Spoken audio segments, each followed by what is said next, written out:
And the hour, when the night was blackest not from the absence of the moon, but from the weight of an ancient and terrible silence, the old convent of the Discalced stood like a fortress of stone against the encroaching shadows of the world. It was not a silence of peace but of siege. The very air around the cloister walls seemed thickened with an invisible hostility, as if the darkness itself possessed a consciousness, a predatory patience that waited for the smallest fissure in the armor of prayer. Inside, the air smelled of cold wax and damp stone, and the only sound was the rhythmic, desperate chanting of the nuns, a chorus of voices raised not in jubilation, but in defense. For on this night, the enemy had not come to whisper seductions, but to break down the gates. The abbess, a woman whose soul had been tempered in the furnaces of interior trials, until it was as hard and clear as diamond, knelt before the blessed sacrament, her eyes wide open, staring not at the golden monstrance, but at the terrifying reality that swirled around it, a reality invisible to the eyes of the flesh, but blindingly, agonizingly clear to the eyes of the spirit. She saw the darkness curdling, taking form, pressing against the sanctuary lamps until their flames turned blue and hissed like dying things. It began with a heaviness that bowed the heads of the younger sisters, a lethargy that was not of the body but of the will, a spiritual chloroform designed to extinguish the vigilance of the heart. But to the abbess, the attack was visceral. She saw them shadows within shadows, forms that were the negation of form, slipping through the cracks of the heavy oak doors, oozing from the mortar between the stones. They were not the horned caricatures of medieval woodcuts, but entities of pure malice, cold voids that sucked the warmth from the air and the hope from the soul. They moved with a fluid serpentine grace, circling the kneeling women, whispering into their ears not words but feelings, waves of despair, sudden flashes of ancient guilts, memories of sins long confessed but now resurrected with a fresh sting of condemnation.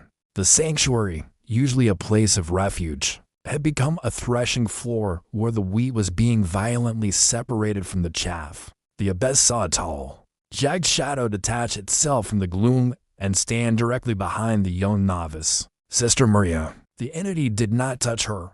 It simply loomed, a monolith of accuser's hate, and the girl began to weep, her shoulders shaking with a grief that seemed to have no bottom.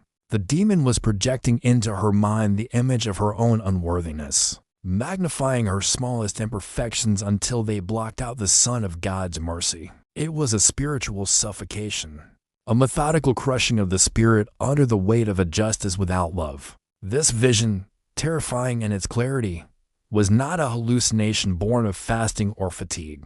It was a peeling back of the thin veneer of matter to reveal the true mechanics of the cosmos. Theologically, what was unfolding was the eternal drama of the accuser, Satan, the one who stands before the throne of God pointing a finger at the frailty of clay. The convent was not merely a building, it was a beachhead of grace in a fallen world, and the darkness hated it with a perfect, intellectual hatred. The demons were not there to frighten the nuns for sport, they were there to reclaim territory. Every prayer uttered in that chapel was an act of war, a reclaiming of ground from the principality of the air, and the retaliation was swift and brutal. The abbess understood, with a knowledge that bypassed the brain and struck directly at the center of her soul, that the battle was not for their bodies, but for their despair. The enemy did not need them to sin in great, scandalous ways.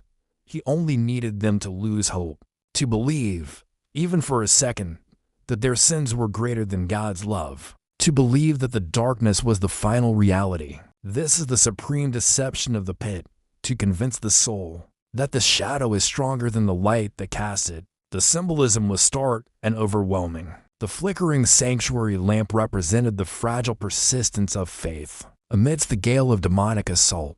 The cold that permeated the chapel was the absence of charity, for hell is not fire, but the absolute zero of lovelessness. The weeping novice was the archetype of the human soul, stripped of its illusions, standing naked before the rigorous demands of sanctity and finding itself wanting. The jagged shadow was the law without grace, the letter that kills. And yet, amidst this invasion of the profane into the sacred, there was a counterweight. The abbess saw that the darkness could not touch the monstrance. There was a radius of absolute, blinding white light around the host, a light that did not push the darkness back with violence, but simply existed with such intensity that the shadows burned if they drew too near. The demons circled it, snarling in silence, hungry but impotent. This was the mystery of the incarnation.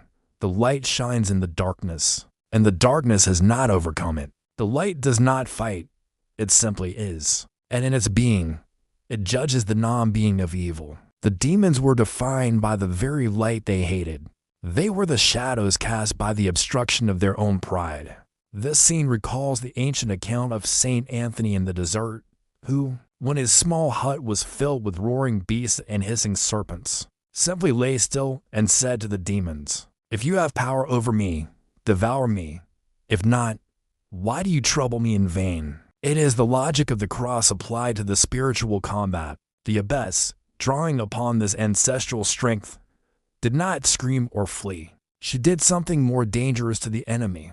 She consented to the terror. She accepted the weight of the oppression not as a punishment, but as a participation in the agony of the garden. She saw that the novice was on the brink of spiritual collapse, her mind unraveling under the accusations of the dark spirit. The girl was seeing herself as a hypocrite, a failure, a stain on the pristine habit she wore. The demon was whispering, "You do not belong here. You belong to us. Your past is your future." And the girl believed it. She was sliding toward the frozen lake of despair, where the soul stops fighting, because it believes the fight is already lost. It was then that the abbess, moved by a charity that was stronger than fear, rose from her kneeler. She did not shout an exorcism.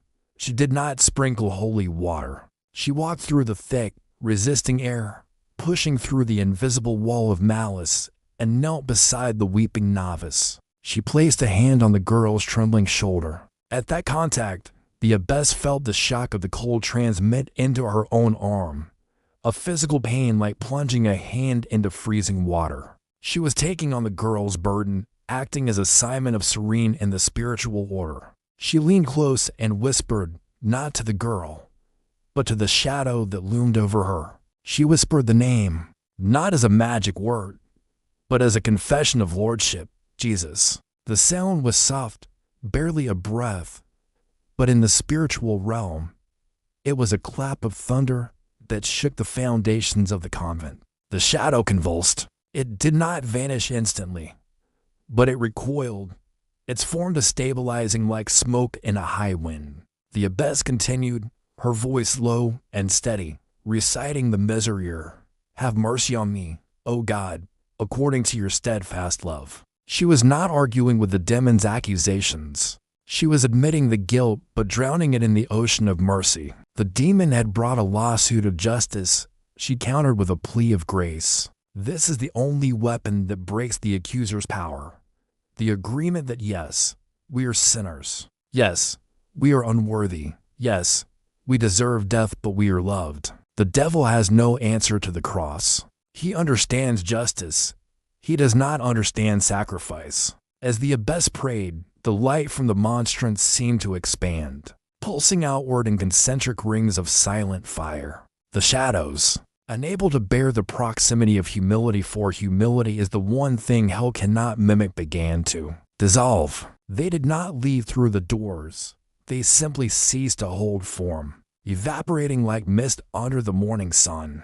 The heavy, suffocating pressure lifted, replaced by a clarity so sharp it hurt the lungs. The silence of the siege was broken, replaced by the true silence of the presence, a silence that was not empty, but full, a silence that spoke. But do not think the victory was cheap. The abbess remained on her knees, her face gray and aged by 10 years and 10 minutes. She had looked into the face of the void and survived, but the chill remained in her bones. She looked at the sisters, now calm, their chanting steady once more. Unaware of how close the wolf had come to the fold, she understood that the wall of the convent was not made of stone, but of their wills united to God's will. And she knew the enemy would return. He always returns, for the devil is like a fly.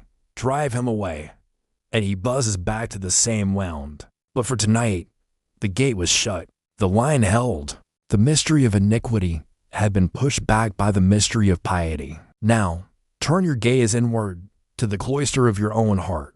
You think this story is a relic of a bygone age, a tale of nuns and shadows. Look closer. The convent is your soul. The sanctuary lamp is your conscience. And the shadows, you know them. You have felt them at 3 a.m. when the house is quiet and the distractions of the day fade, leaving you alone with the memory of what you have done and what you have failed to do. You know the accuser. He does not appear with horns. He appears as your own voice, whispering that you are too far gone, that your sins are too many, that God is tired of forgiving the same old failures. He brings the cold weight of justice without the warmth of mercy. He tells you that you are a hypocrite for praying, that you are a liar for hoping. He stood beside the novice. He stands beside you now. He waits for the moment of weakness, the moment when fatigue or tragedy cracks your defenses to slip in and extinguish the light. He wants you to believe that the darkness is the truth and the light is the lie. But the abyss shows us the way. You cannot fight the darkness with your own virtue, for your virtue is like a filthy rag. You cannot argue with the accuser, for his logic is flawless. You are a sinner. You can only defeat him by agreeing with the verdict but appealing to a higher court. You must sink into the abyss of your own nothingness to find the hands of God waiting to catch you. You must speak the name not as a talisman, but as a lifeline. The danger is real. The spiritual war is not a metaphor. It is the underlying fabric of your life. Every resentment you nurse is a crack in the wall. Every secret sin you cherish is an open gate. The enemy is patient. He has all the time in the world, for he has no time at all. He watches. He waits. And if you think you are safe because you do not see him, remember, the blind man does not see the precipice, but he falls just the same. The convent was saved because one woman kept watch. Who is keeping watch over your soul? Who is standing in the breach when the shadows lengthen? Do not be lulled to sleep by the noise of the world. The silence is coming for us all. The question is not whether the darkness will come, it will. The question is whether the lamp will be burning when it does. The terror of the night was not the presence of the demons, but the realization of how fragile the barrier is between grace and damnation. It is a thin membrane, easily torn by pride, easily mended by repentance, but requiring a vigilance that exhausts the flesh. The abbess knew that the true horror of hell is not the fire, but the finality. It is the door shutting forever. It is the realization that the light was there, just a prayer away. And we chose the shadow because the shadow promised to hide us from the gaze of truth. But nothing is hidden. Everything is known. And in the end, we will be left with exactly what we loved most, God or ourselves. The demons in the convent were not trying to drag the nuns to a geographical hell. They were trying to lock them inside the hell of the self, the prison where the windows are mirrors and the door is locked from the inside. And as the dawn finally broke, painting the cold stones of the chapel with the color of blood and roses, the abbess remained before the monstrance. The sun rose, but she knew the true sun never sets, just as the true night never sleeps. She offered her exhaustion as a libation, a drink offering poured out on the altar of the unseen war. She prayed not for victory, for victory belongs to God alone, but for fidelity. She prayed to stand, not to hold, to remain. For in the economy of grace, endurance is the only triumph that matters. The convent stood silent again, but the air was different now. It was washed clean, sterilized by the fire of conflict. The silence was no longer a threat, but a presence. The holy, terrible, heavy presence of the one who watches, the one who waits, the one who loves with a love that burns like a furnace, consuming everything that is not itself. If this story stirred something in your soul, do not let it fade. Take a moment of silence. Offer a prayer for grace and mercy. And if you wish to walk with us in these stories of faith, subscribe and pray with us.